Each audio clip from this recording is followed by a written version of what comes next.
Nation, want to be able to talk to you all just about the power of mentoring, developing, pushing someone to the next level. There are things that we have to look at it, and it was so impressive of the interview that I heard from Warren Moon as it relates to his mentoringship of players.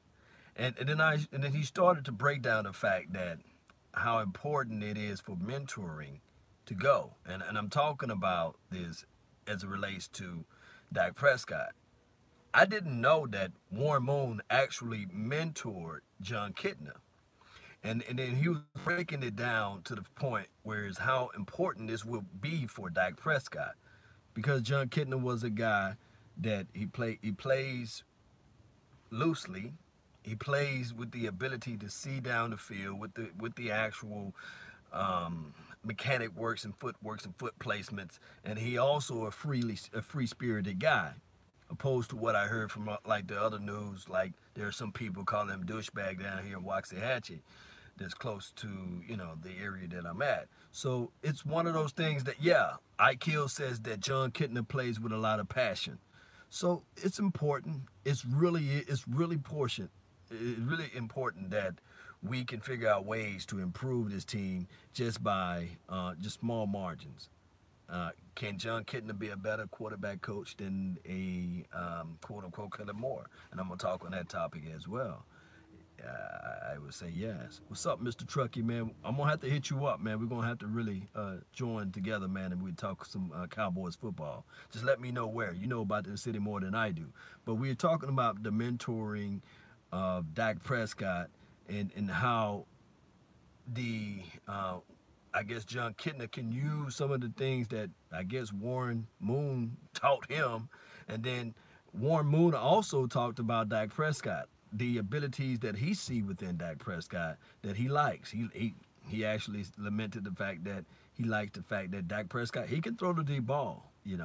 Now some of the things that we do see, just as well as you guys got kids out there or you guys know younger people that you may have talked to before, and you know their skill set, you see the possibilities of them, you see where they can be improved at, and then you sit back and say to yourself, if only I can show them this, and only if I can show them that. And then on top of that, I may have to be hard and firm on them on this particular topic, but I know for sure that I can help them out in these parameters.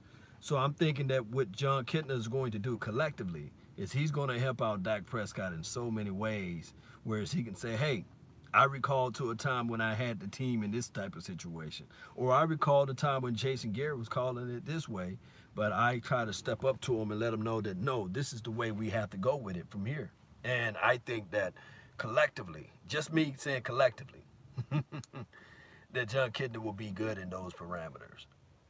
It's just the natural flow of everything, guys. Let me know if I'm wrong. Comment down below. Let me know if I'm wrong with this. But I say this all the time. Yes. Jay, Jamal Anderson, he says, what's up, man? Happy birthday, man. Live like 92. Yes, my birthday is this Saturday. I'm born on February the 2nd. See, I'm been losing my mind. My birthday is always around the Super Bowl time. So my birthday is February. So you Aquarius like me, man. Appreciate you, man. J Rock, man, thank you for the donation to help grow the nation, man. Do you think they are still trying to make Dak Prescott a pocket passer? Now, this is the thing. This is where the mentoring goes, and I appreciate you for making the donation to help grow the nation, man. No, my birthday is not until February the 2nd. It's not February the 2nd yet, right? So, but happy birthday to you, Jamal. If I could sing, boy, I would sing, but I'm gonna let that, I'm gonna keep that one to myself, But happy birthday to you. I think that what John Kitna is going to do is say, okay, bruh, you're not a pocket quarterback passer, but you have to pass in the pocket at times. Do what can benefit you the best, and I'm gonna just segue into this right here. Gil Brandt. If y'all don't know who Gil Brandt is, just Google. He's a Hall of Fame. He just got introduced or introduced into the Hall of Fame or what have you as a player evaluator, a scout, analyst, He did some fantastic things for this organization. One can argue that we probably would not have the 2 Super Bowls that we had, and then we wouldn't have the mentoring ship that he was able to lay upon Jimmy Johnsons of the world. So Gil, he said that, and in the article is in the community chat that I posted earlier. You know, always throughout the day I'm gonna post something in the community chat. He was talking about, like, look, Kellen Moore would be a great move for the Cowboys for far as being offensive coordinator. And he just didn't leave it at that. He said, here's why. Now, although Tony Romo have a different opinion of it, and Tony Romo coming from the aspect of saying that, okay, the voice of the locker room is still going to be Jason Garrett, so everything should still remain the same.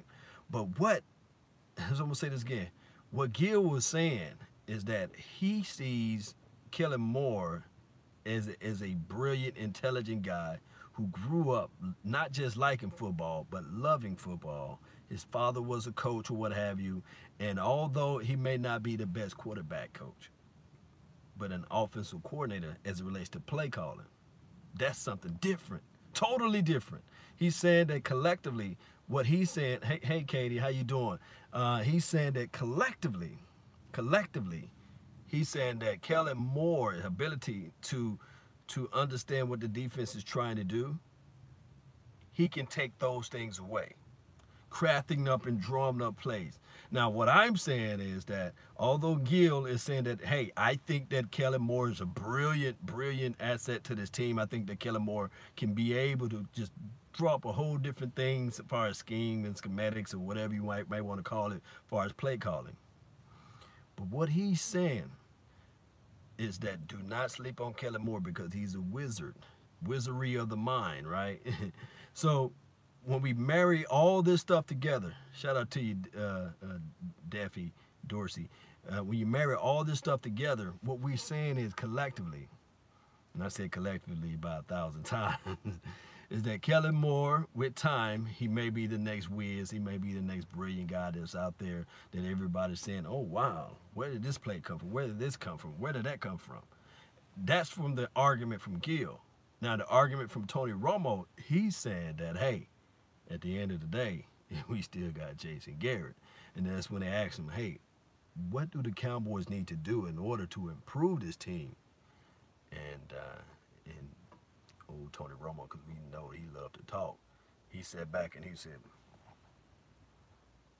he paused just like I'm pausing right now, and he said, no comment.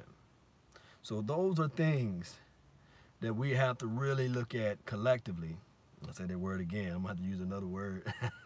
You guys just bear with me, man. It's been a long day at work.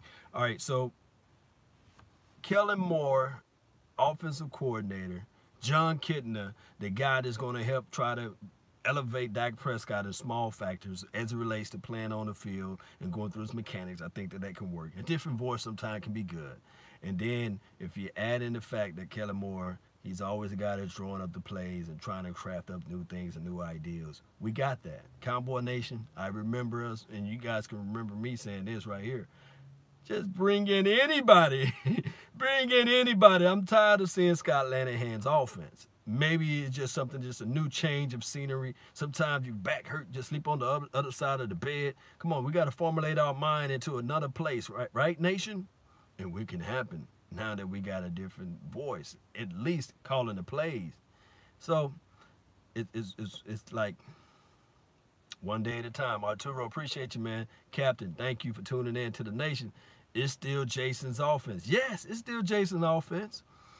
That's the argument that we can all go home and say, hey, man, although everything has changed, it's still Jason Garrett's offense.